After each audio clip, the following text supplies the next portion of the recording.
His experiences with racial cops in the United States and the United Kingdom, and over $40,000 pledged to reboot restaurants. These and so much more when 284 News returns. There's a reason you get up on a morning.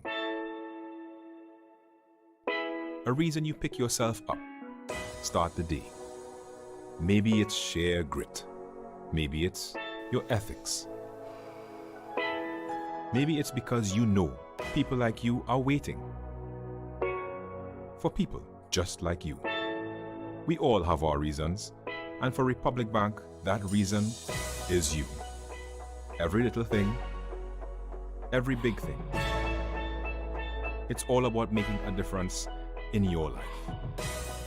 Because after 182 years, if it's one thing we're sure about, is that the difference is you. We're here to help. Republic Bank, we're the one for you.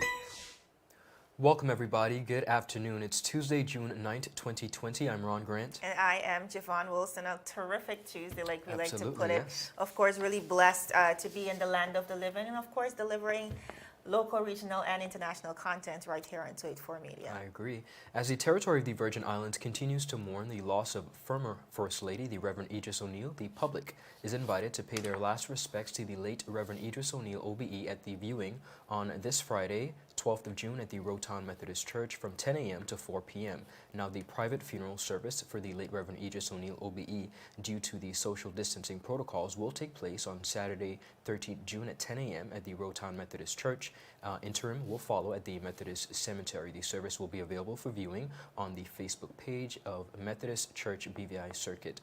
Jovan, we are honoring a stalwart woman, a Virgin Islander who has made such a contribution to the territory in different aspects. She is a businesswoman, former director of the BVI Red Cross for a number of years. In addition to that, she is a local, a local Methodist preacher, and of course, one of our more long-standing First Ladies of the Virgin Islands. I agree with you, a trailblazer in her every way. I think that's the best word to describe her, and her contributions to the territory, simply remarkable. So viewers, you can go out and pay your respects respectively this weekend. We have to head straight into our newscast, and we're topping it with a conversation that we've been having globally, and that is the issue of racism.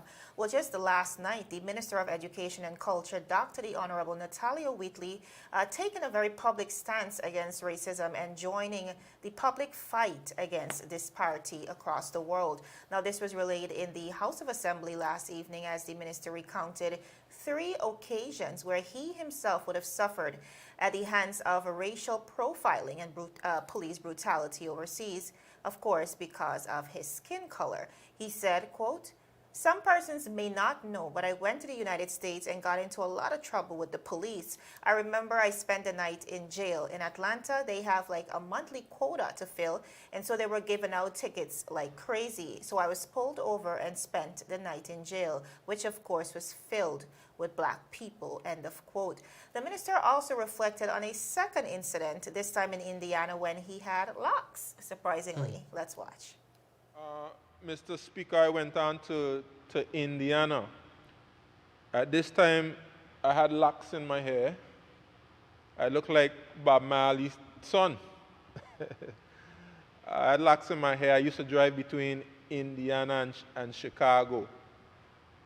And it was very early in the morning, and I was tired. So I was struggling to stay awake while I was driving. So I was driving sometimes a little slowly, and then I pressed the gas a little bit.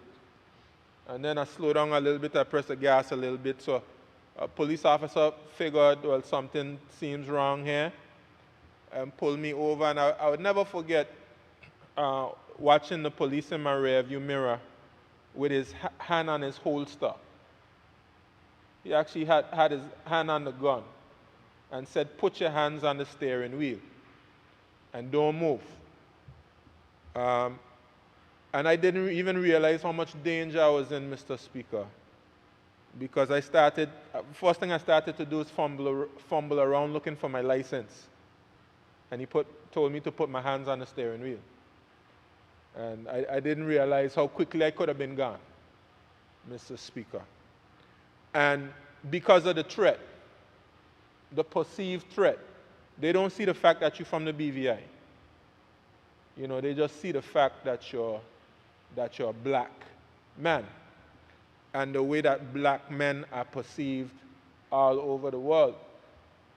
And I even went up to the United Kingdom, Mr. Speaker, and went through a similar experience. Persons wouldn't know, but there were two undercover officers in a black community. And they saw me in a neighborhood. I went to a friend's house. The friend wasn't there. And I was waiting around until the friend showed up. And I see these two undercover officers. And they end up accusing me of breaking into people's homes, and they want to search my bag, which was full of school books. They want to search me for a crowbar. And I decided, you're not going to search me, because I didn't do anything to merit that type of harassment. And those two officers and myself had a little tussle. We had a little wrestling match. We knock off side mirror off our cars, you know, and it took them a good while before they got me on the ground.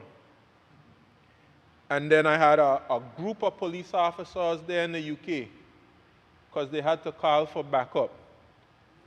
Yeah, they had to call for backup for me. You know, because that Christopher Fleming kind of thing was present, but they had to get the backup. And when the backup came, they had a whole circle of officers surround me. And they started pushing me around in the circle. And then I just asked, somebody who was walking by to just stand up and watch. And after I said that, because it was high day, they decided to, first they took the bags out of the books out of my bag and just threw them on the ground, and then they left. But I just gave those few. Two very different experiences there. The Minister of Education and Culture reflecting last night in the House of Assembly. The minister also shared his experiences to highlight the fact that BVI landers, local persons living within the territory, are not exempted from the plights of racism. He said, quote, "We are not immune to this racism, and I think it's important that all of us stand together globally against racism." Minister Whitley said that the BVI should not isolate themselves from the cause, adding, quote, "Persons might ask, what does this have to do with you? Well, we have several individuals, lots of students who leave here to go live in the United States and the United Kingdom." End of quote. Now, viewers, in light of George Floyd's death, many residents have taken to social media to debate whether the BVI should host a protest, of course, to echo the sentiments of the rest of the world. One resident said, quote, "I'm curious as to our little to no mention of George Floyd in the BVI. However, many of us in this community are U.S. citizens and parents of U.S. citizens. Tortola is privileged to be a black nation where racism isn't a big issue, but at the same time, it isn't non-existent. Aside from COVID-19, what other reasons have made the BVI so quiet on the matter?" End of quote. Now, viewers, last Saturday, neighboring islands, St. Thomas, St. John, as well as St. Croix, stood in solidarity, really joined in on the global march against the systematic racism we are speaking about today. Of course, to inspire police reform as well, activists across the world continue to push that this is a global issue and warned persons not to buy into a false sense of security, even if the issue isn't as blatant in their respective countries. Minister Natalia Whitley is the first local politician to speak out against the issue. Now, Ron, I know this is, like we said, a global conversation that we've been having over the last couple of weeks. The world over is quickly realizing that racism and the effects of it is really seeping into all of our livelihoods. For some reasons, again, persons are kind of buying into the idea that the threat is against black Americans as opposed to, just the black race. But I think that's far from the truth. And just 2 days prior to George's death, viewers, we reported via our 284media.com website, an Jamaican national was shot and killed just 2 days prior to George's death in the United States by cops. Prior to that, just a week prior to that, an Antiguan. And the list goes on and on, just right within our little circle, Ron. So many stories to go over. Indeed. Yeah. So many stories to go over. We speak to our bosses, we speak to so many persons, and the injustice and the profiling has been going on for quite a number of years. And whether we want to admit it or not, is very present. I agree, and I am happy to see the Honorable Minister, Dr. Wheatley, coming to the forefront, because there is a misconception that this is a fight in America only, and it's not. It's an attack on the entire black race. So I'm happy to see him sharing his own personal experiences, and I'd hope to see more being done locally to support the movement. I agree, definitely. Now, continuing on, the Royal Virgin Islands Police Force received donations of $1,500 worth of personal protective equipment on behalf of the District Grand Lodge of Barbados and the Eastern Caribbean under the auspices of the United Grand Lodge of England, which comprises of 21-member lodges in 10 countries spread over the Caribbean Sea from St. Thomas USVI in the north to Grenada in the south. This was in response to the devastating effect that the coronavirus pandemic has had on the member countries generally. The member lodge here in the British Virgin Islands, namely St. Ursula's Lodge, was pleased to reach out to and make a charitable donation in recognition of the violent first responders and frontline heroes who have selflessly rendered service in our community. The district, in responding to feedback from our heroes, presented the Police Welfare Association with a check of $1,500 worth of personal protective equipment. The Royal Virgin Islands Police Force have been involved in the fight against COVID-19 by enforcing the curfew and assisting customs and immigration in patrolling the seas and our borders. The current chairman of the Police Welfare Association, Inspector Dean Robin, was most appreciative of the donation of masks and hand sanitizers to officers who are on the front line protecting and serving the citizens of the Virgin Islands during this challenging time as the BVI and the globe grapples with the COVID-19 pandemic. While the Royal Virgin Islands Police Force and the Royal Virgin Islands Police Force's Welfare Association have no ties or affiliations to any NGOs or nonprofit organizations, it welcomes donations and investments which will enhance or improve the quality of service of its officers and or the citizens of the Virgin Islands. This ceremony was one of the several which are being simultaneously conducted throughout the district. It is anticipated that further charitable initiatives will be forthcoming in the near future. Jovan, I am so happy to see that the work as it pertains to COVID-19 is continuing.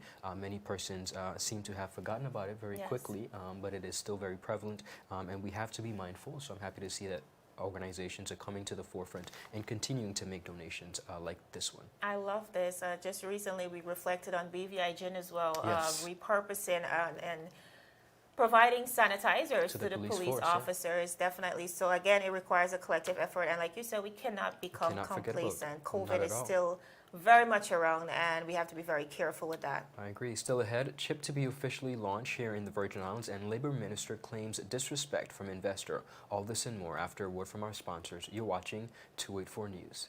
Is business slow? Cash flow down? Hosting an upcoming event? We can help. Advertise with 284 Media and take your business or event to the next level by enhancing your present marketing and messaging strategies. Allow our team of experts to create a personalized ad that sets your business apart from all the rest. This could be your business or event. So, what are you waiting for? Contact our marketing team at 284media@cctbvi.com. Advertising with us works. Viewers, welcome back. You're watching 284 News. CHIP, the Complete Health Improvement Program, is a 10-week online course that teaches participants how to boost their health and lead a healthier lifestyle, and was founded in the United States of America in 1988 by Dr. Hansel DeHale. The Ministry of Health is the holder of the license to operate CHIP in the Virgin Islands, and CHIP was selected by the Government of the Virgin Islands for the reduction and prevention of non-communicable diseases, or NCDs. CHIP is scientifically based with proven results in preventing and reversing NCDs and their risk factors. It will be used as a means to mitigate the modifiable risk factors prevalent in the territory of the Virgin Islands against adults, the population ages from 25 to 64. These include tobacco use, harmful use of alcohol, unhealthy diet, and physical inactivity. The cost of the course is $200, with grants available in some members of the community. Now, each session will run for approximately 2 hours. The course is being led by certified facilitators in different locations in the territory. On Thursday of this week, I'll be sitting down with 2 of those facilitators live at 10 a.m., so you can be sure to tune in on our Facebook page for that. Now, a total of 22 facilitators were trained in the territory in November last year. Recently, I sat down with Dr. Charlene Lewis, medical practitioner at the Wellness Center, who is a proud CHIP advocate. We spoke about a number of factors and benefits to CHIP. Take a look. To get through it very quickly. So the CHIP program is the Complete Health Improvement Program. It's actually an educational program and an empowerment program. Amazing. So what happens is that you actually learn a lot of what causes a lot of these diseases, and this is not just hearsay. This is a lot of very scientific based information. So they have conducted a lot of studies. They've taken information from a lot of very credible studies. They've put it together in a very simple to understand, for the layman. It's not for health professionals. It's for everyone. They put the information across in a way that you can actually understand, so that you know exactly why your doctor keeps telling you that you need to cut back on sugar in your diet. Yes. And you need to cut back on fried foods, and why you need to eat more fruits and vegetables and drink more water. The other thing about CHIP is that it doesn't just focus on diet and exercise. It also focuses a lot on mental health and stress reduction. Wonderful. So I'm pretty sure that you're familiar with, during this time, if your body is very stressed out, that can raise your inflammatory levels, and that actually puts you more at danger, like I said, for, suffering from the coronavirus. So this is why I myself, as a physician, I am advocating for the CHIP program, because it teaches you about all aspects of health, all the major pillars of health. So it's diet, exercise, and stress reduction. The other thing I like about it is that it really... Now, on Monday, June 15, 2020, CHIP will be officially launched in the Virgin Islands at the BVI Red Cross Conference Room, Johns Hole, Tortola, at 9:30 a.m. Some of the speakers include Deputy Premier and Minister of Health and Social Development, the Honorable Carvin Malone, Chairperson for CHIP Committee, Mrs. Delma Maduru, Medical Director of the National Health Insurance, Dr. Harlan Vantapu, CHIP Facilitator, Ms. Julia Leonard, and Mr. Cromwell Smith. This is a great opportunity, Jovan. We've been speaking about healthy lifestyles and getting our community back on track, and this is a perfect opportunity. We here at 284 Media continue to support the movement of CHIP, and we wish them the very best. I agree with you. It's really a movement that we really want persons to buy into, Yes. because it speaks to holistic wellness. And just in speaking to Ms. Lewis as well prior to the launch, we also know that persons will be tested prior to, and they will be going to classes to, of course, educate themselves and be made aware of a lot of the issues that happens within the body. But even after that, more blood work will be done to ensure that you can track the progress and to Great. show persons really and truly, if you are intentional about your health, you can change You can see certain improvements. things. Awesome. All right, viewers, we have to move right along. The Minister of Labor, Mr. Vincent Whitley, is now calling out a local businessman who allegedly disrespected his role as the overseeing Minister of Labor during an impromptu visit. This was revealed last night within the minister's address to the House of Assembly. The minister said that the visit was inspired by complaints received by employees of the said establishment. The minister and his team then proceeded with an unannounced spot check at the business, only to meet the employees standing outside in the sun with the gates chained. The employees were there at the time to uplift documentation to claim their benefits on the government's stimulus plan. The minister, as you can imagine, viewers, was pretty shocked at these conditions. Let's watch. Got there, I was appalled. Made me wonder what century I was in, which country I was in, the way the whole situation was. And I called the manager, didn't answer the phone. I WhatsApped the manager, didn't return the WhatsApp. I got there, it was like going onto a plantation, the gates were locked. I met the employees outside there, so I asked them, what are you doing? Well, we're here to collect some document, and the security's there. He's giving them documents. You can't even go inside. Can't even go onto the property. So I said, well, I'm here. I'm the Minister for Labor and Immigration. And I had the Commissioner of Labor with me and her team. So it was probably like 5 of us. I said, I'm just here to visit the property and see what's going on. Eventually, security guard, but I told the security guard, I'm not going to stand up outside of any fence, like I'm going to a zoo or something. I'm going to go onto the property. I went onto the property, and I tell him, let the manager know I'm here. And I guess he went and he told the manager I was there, and I waited a little bit. Appalled, the minister then attempted to call and message the manager about business, but those efforts went unanswered. The minister and his team eventually entered the property and told the security to let the manager know he's there. After waiting for some time, it was very clear that the manager had no intentions of entertaining the Minister of Labor. Let's watch. And I said, well, Commissioner told me, well, no, let's go up and let's knock on the door. I said, no. This is the Minister of Government in your place of business in the BVI. I'm not should be begging you to see you. So I told the commissioner, no, this can't happen. So I left the property. The gentleman later on sent an email. I wouldn't read the email. Eventually, my secretary printed it off. And totally, Mr. Speaker, discounted the fact that I was there. I say, but this is something else. The level of disrespect, I don't understand what some people think about in this country. We work together with investors and employees and whoever, but you cannot be in here as an investor and think you can do what you want because we need you and we're not going to survive without your presence. Well, Mr. Speaker, I don't think that's a good attitude to have doing business in this country. And this kind of disrespect, it's not going to end there. I can assure you that. But the level of disrespect that an investor will show a minister of government, I think, no, Mr. Speaker. I find that totally unacceptable. And I will be dealing with this matter because you're still in this country and you intend to do business in this country. And I think if you're going to be in this country and doing business in this country, at least respect, if you're going to disrespect me as a minister of God, an elected representative, I could imagine the poor employees. I could only imagine. And I was so glad I went to that business and see for myself, because you hear stories all the time. People tend to exaggerate and so forth.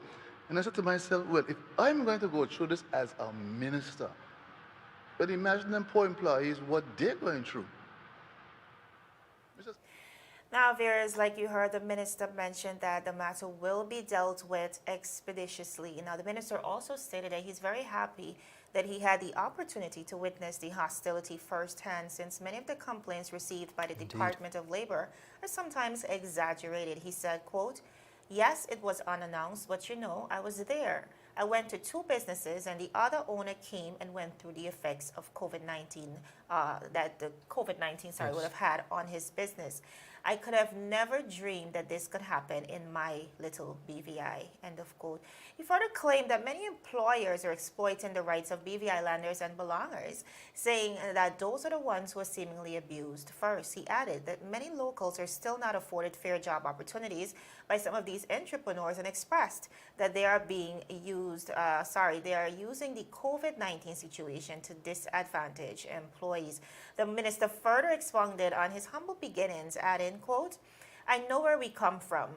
Sardine and soda crackers ain't no trouble to me. So if they think without their presence here we are going to go hungry and die, therefore we should just take whatever they dish out, whatever abuse they want to dish out, then we will take it. Well, no. That is the wrong set you're dealing with, to say the least. I am not prepared in the least to tolerate an abusive situation in this country under a pandemic." Of course, the incident, as we reflect, viewers, occurred last Thursday. Now, Ron, a very daunting experience reflected on by the Minister of Labor. Very shocking as well. To a great degree, but much deeper, like the minister implied. The truth is, while most companies were forced to downsize and downpay their employees, what we see is a few other employees are clearly being taken advantage of by the system and by what's going on with this pandemic. Well, Jovan, I am happy to see that the Honorable Minister had an opportunity, just like he said, to see this up. firsthand. But that's the beauty of spot checks Yes. and just dropping in. It is his right. Situations like this, unfortunately, are not new to the BVI. Right. This is just probably one of the few times that a was- minister has right. had the opportunity to see it forehand, and I'm very happy to see him working so diligently to reshuffle the way we deal with our employees here in the BVI. Definitely, especially in the middle of a pandemic. course. Viewers, is still ahead. There's a traffic turnaround on June 15th, and you want to hear all about it. Stick around. You want top of power? You want top of power? Join the prepaid party with CCT and enjoy more affordable data plans, more top-up promotions, more savings with hero bundles, and more value for your money each and every Tuesday with Top Up Turn Up Tuesday. Visit a CCT store today or anywhere CCT Top Up is sold and top up your phone. 5, 10, 15, 20, 25, 30. You want top of power? Viewers, welcome back. Continuing on, the government of the Virgin Islands has announced that the official launch of the historic traffic turnaround in Road Town will take place on June 15th after the final simulation over the weekend. Minister for Transportation, Works and Utilities, the Honorable Kai Reimer, said, and I quote, "The final simulation will take place on Sunday, June 4th, beginning at 5 a.m. so that the public gets one final practice with all the adjustments and markings properly in place. Then on Monday, June 5th, the official traffic turnaround will take effect." Honorable Kai Reimer continued by saying, and I quote, "All new routes as advertised and aided by road signage and directional road markings should be followed. Let us urge motorists and pedestrians to be courteous to each other during this time of transition as it's the new regular. Here's what you need to know about the traffic turnaround. Waterfront Drive, the stretch of road from the traffic lights on Administration Drive to the roundabout of Seoul gas station, traffic going in one direction from the traffic lights easterly to the roundabout in Road Town by Seoul gas station. Traffic is no longer going towards the west on the Waterfront Drive. De Castro Street, the roadway by Bobby's Supermarket to the now Republic Bank, formerly Scotiabank, traffic will be going in one direction onto Positive Action Drive westerly. Now Joes Hill, traffic can continue to go left on and now turn right on Main Street. Traffic going right westerly from the foot of Joes Hill Road by the Road Town Methodist Cemetery will now be headed one way towards the Dr. D. Orlando Smith Hospital. Nibs Street, the road adjacent to First Bank and Cutlass Tower, traffic will be going in one direction towards Waterfront Drive, turning right only. Upcoming phases in the construction of a pedestrian-friendly road town include installation of an additional lane going westbound coming out of the Administration Drive onto Waterfront Drive to support vehicle capacity, enabling traffic flow towards the west turn end of Tortola, paid parking lots with Road Town area, free parking on the festival ground in Road Town, and free shuttle service around Road Town. The launch is expected to be quite a historic change for Road Town, our little city with a very big Yes. heart. I know it's going to take some adjustment, but it's going to be official on June 15th, so let's get ready. Definitely, really helping with a lot of the combustion and Yes. the congestion, that we see within the heart of the Road Town, like you said. So I'm really happy about this project. I know Honorable Kai Reimer Been is working diligently super on it, excited yes. and really, like you said, working really hard to ensure all goes well. So viewers, just joining on the fun. That's Indeed. June 14th and June 15th. June 15th. June 15th. Yes. All right, viewers, before we go, we just want to give you a quick update on George Floyd. He was laid to rest today in a very small church in Houston, very private and small ceremony, but we saw hundreds of Indeed. mourners coming out to show solidarity and support for his life. Many have said, Ron, that this man is a martyr, that he will forever be remembered for his purpose and the revolution his death caused across the Indeed. globe. As we remember him, he was 46 years old. An avid sportsman, loved sports, and really father. loved his child Yeah, so yeah. much, Gianna Floyd. So viewers, we just want to continue to send our condolences and our support to the family, friends, and supporters of Mr. George Floyd as he's laid to rest Indeed. today. Viewers, that is it for today's News Roundup. Thank you so much for joining us once again. You can follow us for daily news updates at 284media.com. We're also on Facebook at 284media and 284BVI, on Instagram as well as Twitter. My name is Javon Wilson. And I'm Ron Grant. We will see you tomorrow as we deliver your daily dose of local, regional, and of course, international content. We're 284 News, your source for honest and impartial news right here on 284 Media in the beautiful British Virgin Islands. Happy Tuesday, everybody. See you later.